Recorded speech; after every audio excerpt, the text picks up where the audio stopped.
So now it's about AlpineJs, and we will see when we move to Vue.js afterwards that it is relatively similar, at least in parts. But first of all, AlpineJS is a very simple way to have something like state in HTML, and of course also to react very easily to events.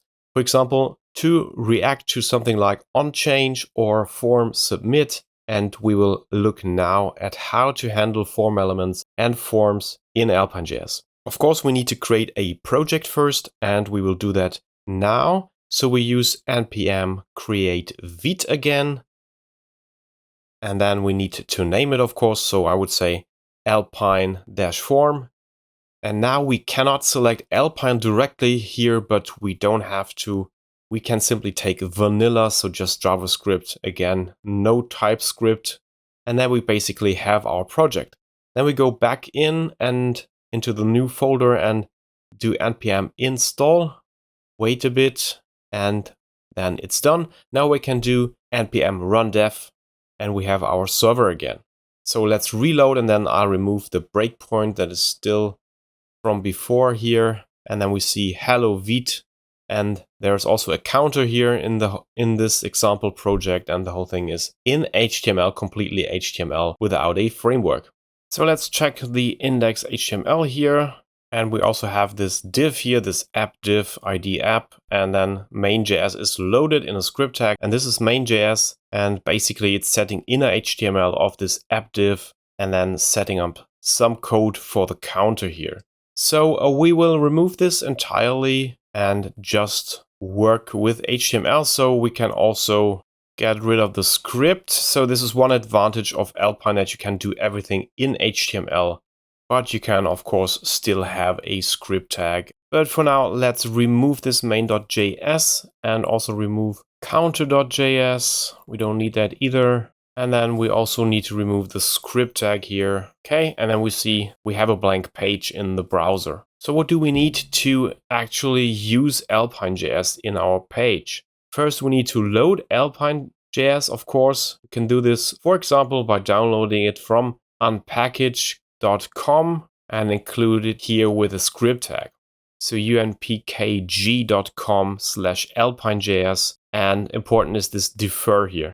So in HTML, we need to do something else. To make use of Alpine, we need to include an attribute x-data. This is a special attribute that Alpine uses to define components, or let you define components. So we have these data here, and that's basically, it should be an object, and you can access the properties of this object in this div and in the children of this div.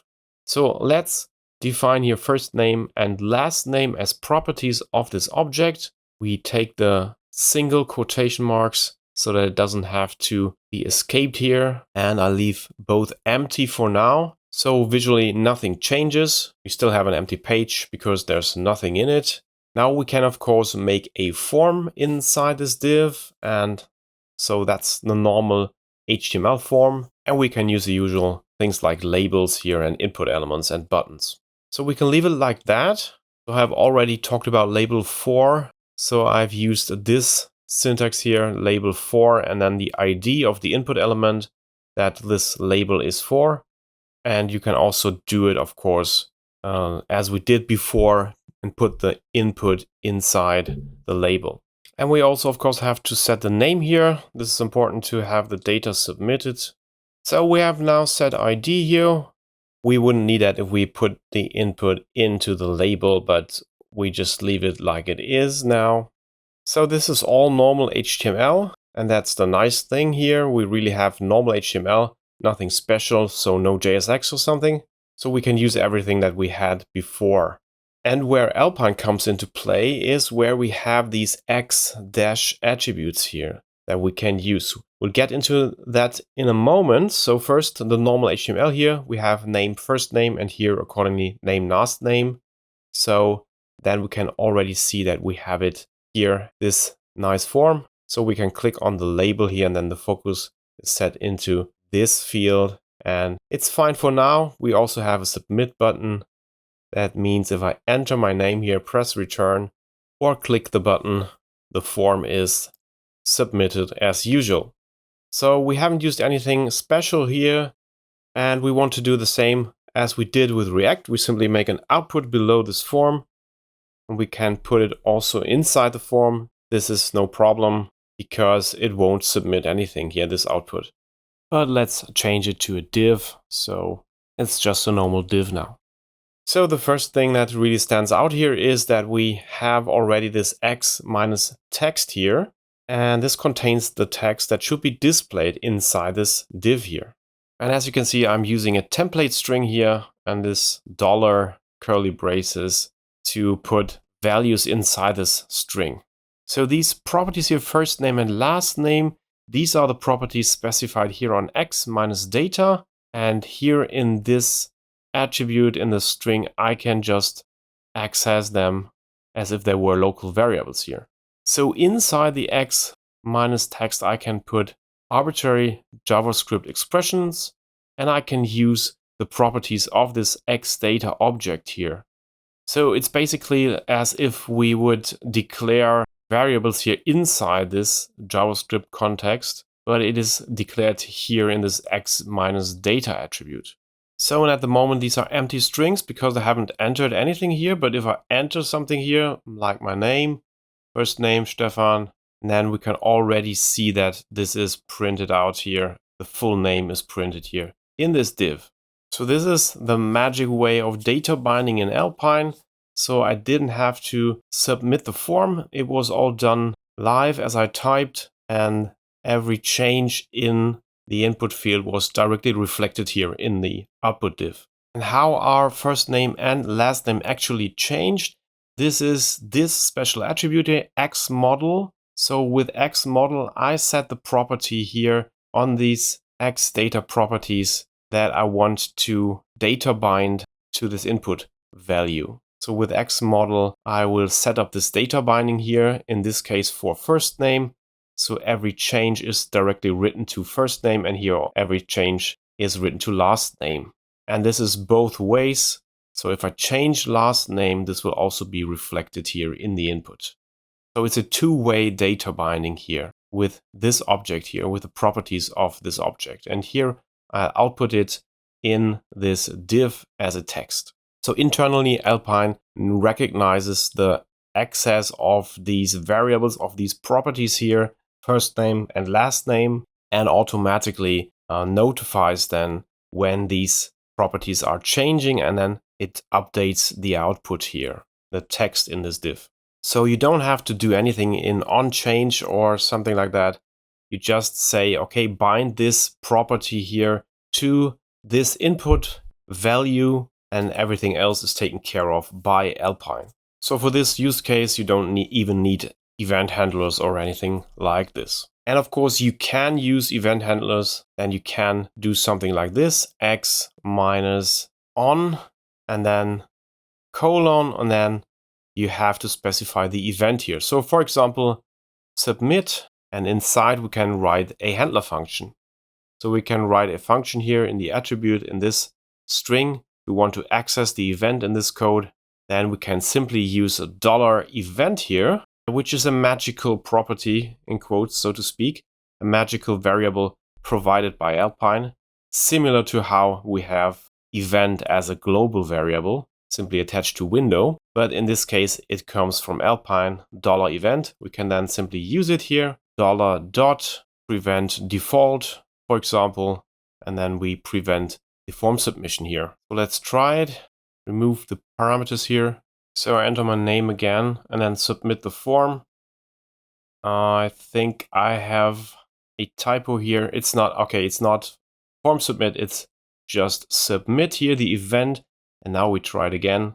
And now the form shouldn't be submitted here. If I enter my name again and submit, it will just stay there. So nothing will happen, so the form is not submitted.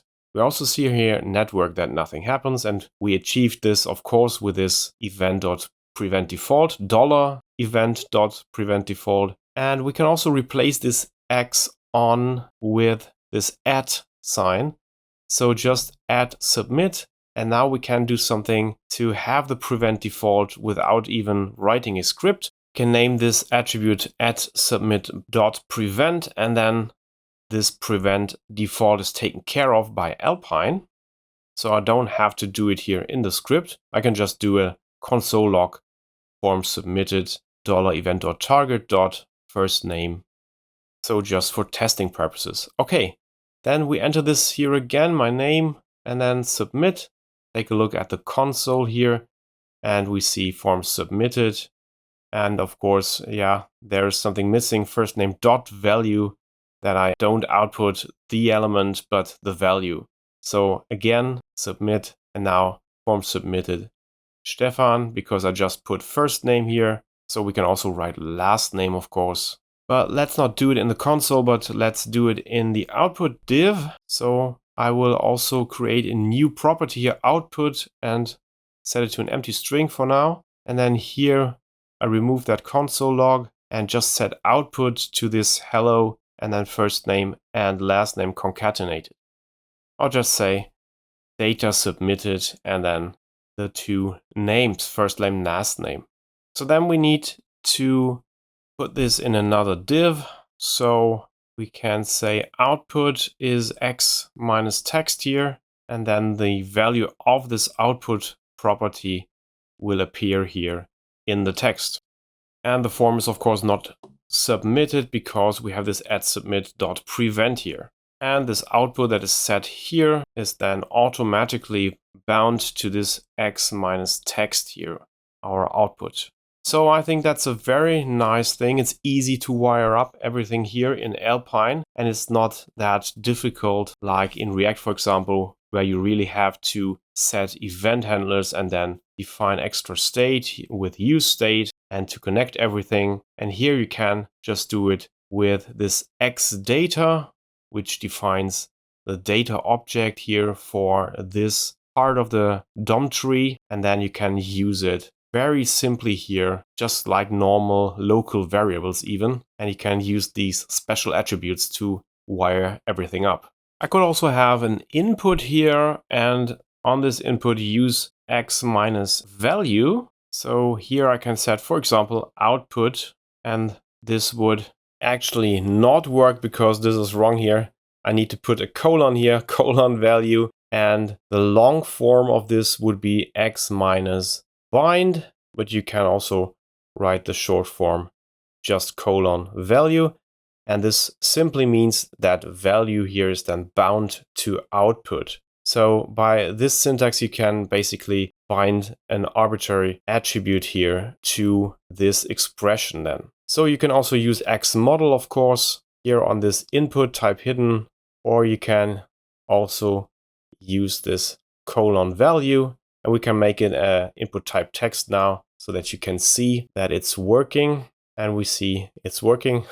So we have this output text here bound to this value of this input type text. Okay, so that's actually it for Alpine. Just very briefly here how Alpine works with form elements. So you can already see it's quite simple. You just have to get used to the syntax a little bit, and then you can really write everything in HTML. No need for a separate script, no need to load a script file. That means when the server delivers this, then everything already works. This way you can actually enhance a form with these attributes, with the x dash attributes, for example, to do something like prevent default. And inside you can still use the data to then, for example, post it to the server maybe with a fetch. That would of course be an option. You can simply use fetch here with, for example, post, and then use all the variables here from the data, and you can send JSON to the server and just simply don't use the form data here. But also if you want to output something else like we did here, or calculate something and then display it in an output element, you can do it like we did here. So I won't go into further details here about Alpine, but you will see in the next video that in Vue.js many things are similar, very similar here. You can also write such things here in HTML in Vue.js, and we take a look at it in the next video.